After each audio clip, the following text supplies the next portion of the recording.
Hi guys, for those of you that are new to following me, then welcome. For those of you that already follow me on Instagram and you have followed me over onto YouTube, welcome back. This is a very special new moon in Cancer reading.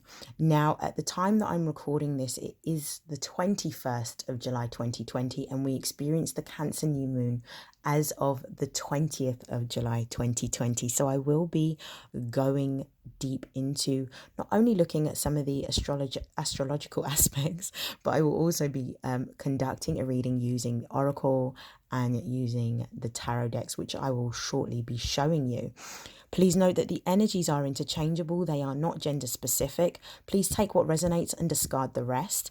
If you would like to book a personal reading with me, you can email me at moonbutterflytarot@gmail.com. Alternatively, you can direct message me on Instagram, and you can find a list of the services that I offer under the highlights section of my page. So without further hesitation, let's begin. So I will be showing you the decks that I'll be using. I'll be using the Numinous Astro deck for the overall messages, and I will also be confirming those messages using my Miss Cleo's Tarot Power deck. So this is the second new moon that we've experienced in Cancer, and this is an extremely rare event, which means that we are being called to pay attention, but we're also being called to look at the energy of our emotions and allow our emotions to flow. So whilst I am not an astrologist, I do understand that astrology does impact our thoughts, our emotions, and our behaviors. So I will be making reference to some astrological aspects and transits that will influence this particular Cancerian new moon. Now, Cancer deals with the element of water, and water represents not only our connection to spirit, but also our connection to our emotions. And Cancer is ruled by the moon, and the moon is the sort of planet that deals with our subconscious, our hidden emotions. So with this Cancerian new moon, not only is it sort of emphasizing this divine feminine energy, it's allowing us or forcing us to explore deep-seated emotions that we have had that have yet to heal. So Cancer is also represented by the crab, which not only swims in the water, but also lives on the land. So there's this element of understanding that we need to go with the ebb and flow of life in order to get into a position of balance and grounding and harmony. But also with the crab, what you will notice is the crab, when it's not in the mood to sort of explore and to socialize, goes within. So this particular Cancerian new moon is calling for us to go within and explore our emotions, the things that we hide from ourselves, the things that we hide from the world, in order for these things to be healed. Now, new moons are very significant because they are all about new beginnings and new opportunities. And this particular new moon enters Cancer at 28 degrees. Now, if we add 2 and 8 together, that gives us the number 10, which can be reduced to 1 because 0 carries no value. So therefore, there's this emphasis of being made whole again, this new beginning in which we are looking at releasing the things that no longer serve us in order to move forward. So releasing any kind of emotions that have been deeply buried within our psyche. Now, what's really interesting is Saturn, which is the planet that governs the sign of Capricorn, which represents the element of earth, is also entering Capricorn at 28 degrees again. So this particular energy, this repetition of the 28 is really significant because, again, 28, if we add 2 and 8 together, gives us the number 10, which can be reduced to 1. So this repetition of 1 is this emphasis of this new beginning. But Saturn is like the father of the sky. So it's the authoritarian figure, it's the disciplinarian, it's the energy that is allowing us to take accountability for us moving forward, taking accountability for our healing, but also forcing us to take action towards that and reestablish new boundaries. Now, Cancer is the ruler of the fourth house in astrology, which is all about the home and the family. And this Cancer new moon activates this energy of love and nurturing, this maternal energy, this energy of benevolence and healing. It's almost like being embraced and being told that everything is going to be okay. So some of us may be seeking solace within the comfort or the confines of our home or our family in order to release the emotions that we need to, and feeling sort of supported, feeling comfortable, and feeling loved at the same time. Now, what I really want to discuss is the fact that if we add the date together, so the 20 with the 7, and we add those numbers together with the 2020, obviously 0 carries no value. This whole number adds up to 11. The date of this new moon adds up to the number 11. And this is a universal 11 month. So there is a lot of repetition and also significance. So what does this number 11 mean? Well, 11 is a master number, and it's all about developing a higher sense of consciousness. So for me, this is the number of spiritual awakening, but it's also the number that governs our intuition. And it also is a number that allows us to be more empathetic, which is the energy that is echoed throughout this Cancerian new moon. It's about feeling emotions. So what's really important about having the number 1 echoed twice to create this master number of 11 is that it's forcing us to create or look for things that are going to be able to bring balance and harmony within our emotions, within our spiritual development, in order for us to move forward into a new direction within our life. Now, this particular number and the repetition of the fact that this is a universal 11 month and a universal 11 day, or the date adding up to 11, this is about a portal being opened, and it's a portal that's going to be activated on the 20th. And this is about us growing and maturing and developing within our spiritual practices, within our emotions, in order for us to remove any sort of trauma, negative or low vibrational energy, in order for us to be able to let go of these self-limiting beliefs to move forward into a confident and strong position so that we can start to have the life that we desire. Now, what I will also say with this particular new moon is we are being forced to be led by spirit, which means that we need to embody the energy of the water, and we need to go with the ebb and flow of the water, not swim against the tide, but allow ourselves to flow with the stream. So that means that during this time, for some of us, if we've already done the healing work, this particular new moon is going to be quite empowering, and it's going to allow us to explore the things that we love and that we care about and the things that we want to sort of bring into our lives. For those of us that have not experienced allowing ourselves to heal and allowing our hearts to open and allowing the healing to take place and allowing the spirits to sort of lift away anything that is quite heavy on us, then this particular new moon is going to be where we're going to have the final opportunity to sort of let go of all of these emotions, to release these emotions, to heal and to develop. And what's also pushing us to do the healing work is the fact that Mars is conjunct with Chiron. Now, Mars represents the zodiac sign of Aries, and it's the ram goat. So it's all about moving forward, taking action, doing the work, and being confident in doing it. The conjunction is empowering us to be able to allow ourselves to heal, because Chiron, which is a planetoid, is known as the wounded healer. So essentially, we're being told to take action and take authority and assert ourselves in order to allow this healing work to commence, which is going to create more balance, which essentially goes back to this whole energy of Cancer, in which the balance is being created by allowing us to go into that heart space and feel.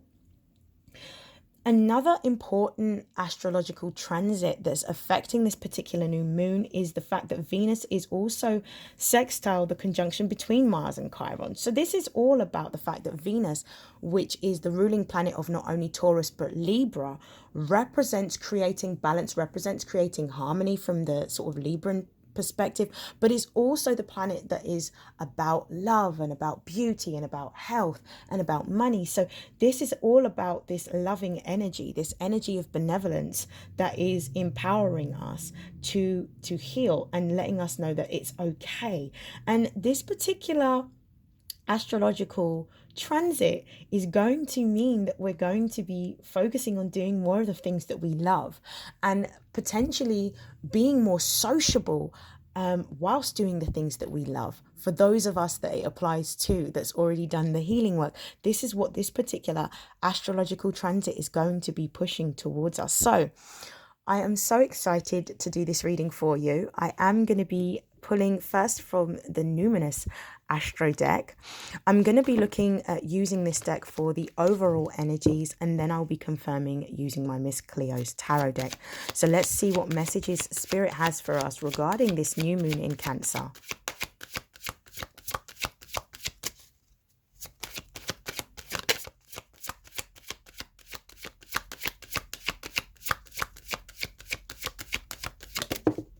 So we have the 7th house, which is the house of partnerships, contracts.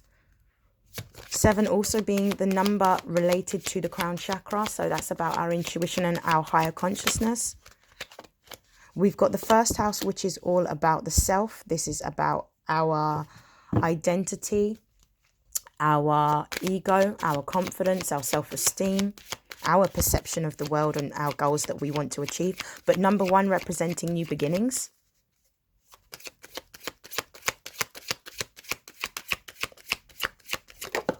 We've got Venus, which is all about love. See, the energy of love is being echoed not only in the sort of transit between Venus sextiling Mars and Chiron conjunct, but also from that energy that we're feeling from the Cancer new moon. So Mama Moon.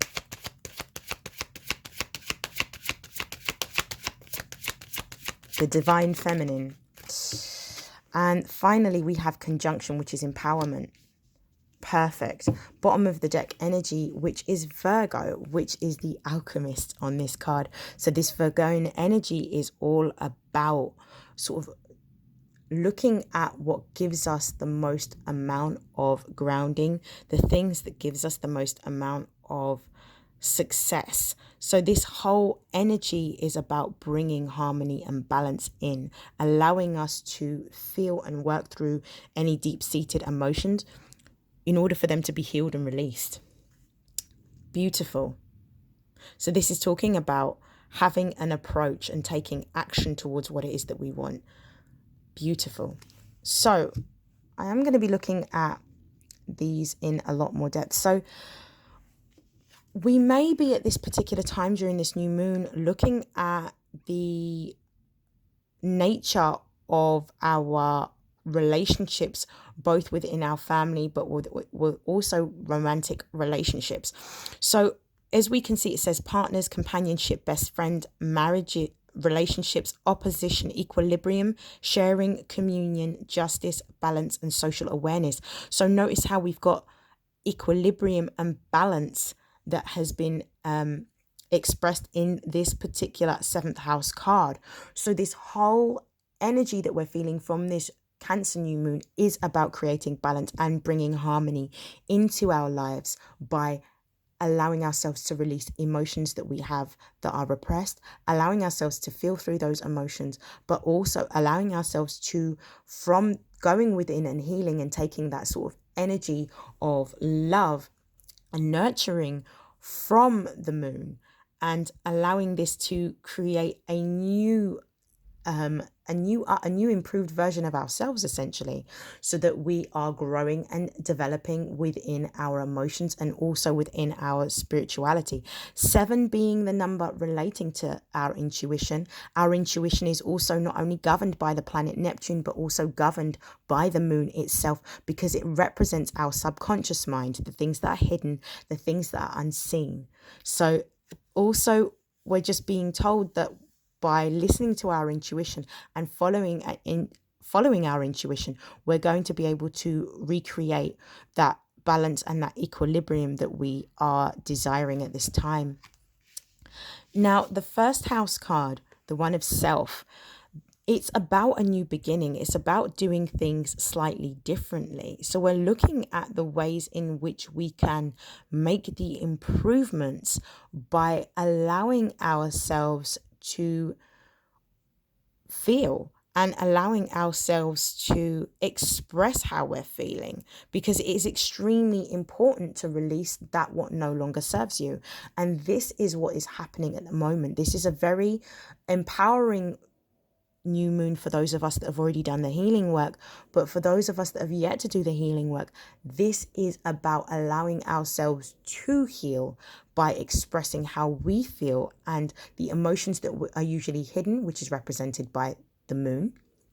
We are using this time to be able to release, let go, renew and restore. And then we've got this beautiful energy from Venus, which is all about love. And if we look in the key terms, we've got beauty, we've got harmony, we've got romance, we've got charm, we've got receiving, we've got sensuality, luxury, wealth, diplomacy, magnetism, value, pleasure, adornment, adoration, attraction, indulgence, taste and style. Well, what's emphasized within this particular energy from the planet Venus is about bringing in harmony.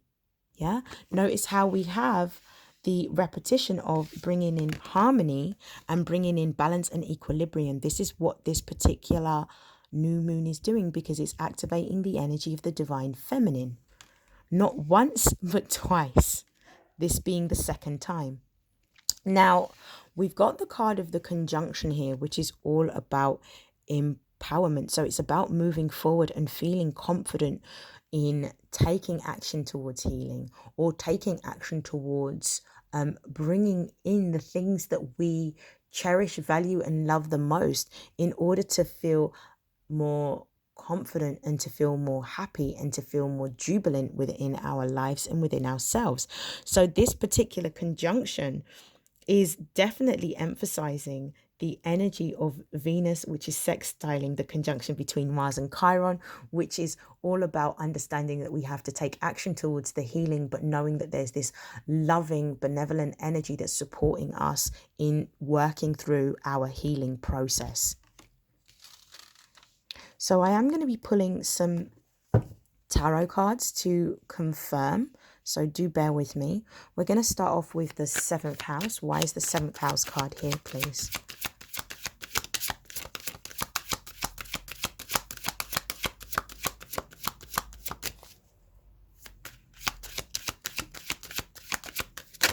So we have 2 cards. We've got the Fool in the reverse, and we've also got the Tower that has come out sideways. So I'm going to pop it in the upright position. So the Fool in the reverse represents a pause. It represents a standstill. This particular energy, when we see the Fool, it represents the planet Uranus in the zodiac sign of Aquarius. So Aquarius and Uranus is all about freedom. So it's about us feeling free. It's about us feeling that energy of empathy because of the fact that it represents humanitarianism, but it's also about doing things slightly differently. Now, the Fool in the upright position is all about moving forward with positivity, with optimism, knowing that no matter what happens, the universe is supporting us. So if we fall, we're moving forward knowing that we're going to be caught by the universe and supported by the universe. Now, the zero is quite important because whilst it carries no value, the zero represents an infinite amount of possibilities. The fool in the reverse position represents being naive. It can represent immaturity, being childish, being foolish, and not necessarily seeing the broader perspective. So this is about us being cautioned and being warned that if we don't take the time to reflect and to change the things that are creating the imbalance within our life, we are going to be forced into having that balance imposed on us by the divine. And the reason why I say that is because we have the Tower. The Tower is an extremely important card because the Tower is all about knowing that things that are not serving us are going to be lifted and removed from us. We're being repositioned, we're being redirected, but we're being repositioned and redirected on a divine level. So this is the divine moving us in the direction that we need to, because we are going down a direction that we shouldn't. So this is the way I'm seeing this, is us being forced to pause and to take a little break, take a little standstill in order to do the work of healing, because it is necessary at this time. Notice how we've got everybody falling from this tower, and the tower is inflamed. This represents the fact that it is no longer conducive for us to be able to stay in this tower because it is not helping us to grow or develop. So therefore we are being repositioned so that we grow and develop, so that the divine can reposition us to be in alignment with our divine life purpose. The 16 is also quite significant because if we add 1 and 6 together, that gives us the number 7. So it's about our intuition, our higher consciousness, and using our intuition to make the necessary changes and amendments that we need to. So I'm going to pull some cards for the first house.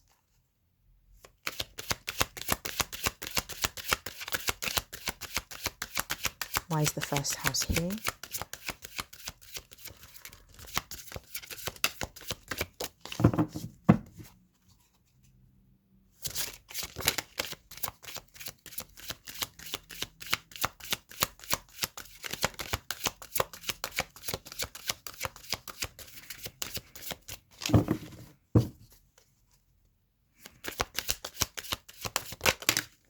Okay, so we've got too many cards that have come out. Let me put that back in.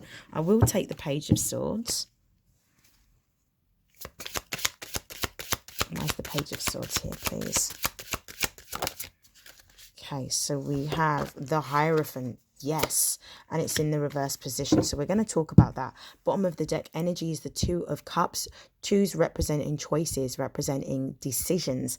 Cups representing the energy of spirit and emotions. This is the element of water. So this is Cancer, Pisces, Scorpio energy. So this is about formulating a new agreement, a new contract, one that is binding, but one that is also divinely guided, and one that is heightening our consciousness at this particular time. So a new beginning, a new agreement. I love this. So we've got the Page of Swords. Pages in Tarot represents something that is new, something that may be immature, something in its infancy stage. The swords represents the element of air. So we're talking about Aquarius, Libra, and Gemini. And this is to do with gaining clarity and gaining perspective on how we move forward. So this for me is the element of that energy from Gemini of communication. So this is about communication coming in, about how we make the necessary changes. And I feel like the sword represents cutting out things that no longer serve us. It's the energy of sort of almost defense. So it's about us starting to take action towards letting go of the things that no longer serve us. So we're changing our thoughts, we're changing our beliefs, and then here comes the Hierophant. The Hierophant is the card in Tarot that represents the High Priest. It's number 5 in the Major Arcana, which represents change and transformation. change and transformation that we can see echoed in the Tower, which is divinely guided change. But with the Hierophant, it represents a couple of things. So it can represent institutions and organizations, but the way I see it is it represents beliefs of a traditional nature. We are removing, with the Page of Swords and the Hierophant in the reverse, we're moving away from these traditional beliefs and thoughts that we've embodied in order to heal. So we're doing something different. This is the energy here when I'm seeing it of innovation, doing something different. So letting go of these self-limiting thoughts, patterns and beliefs in order to emerge a lot more stronger within ourselves emotionally and stronger within ourselves spiritually. So it's allowing ourselves to have a lot more confidence and higher self-esteem at the same time. So this is absolutely beautiful. I am going to be looking at confirming the Venus card, so bear with me.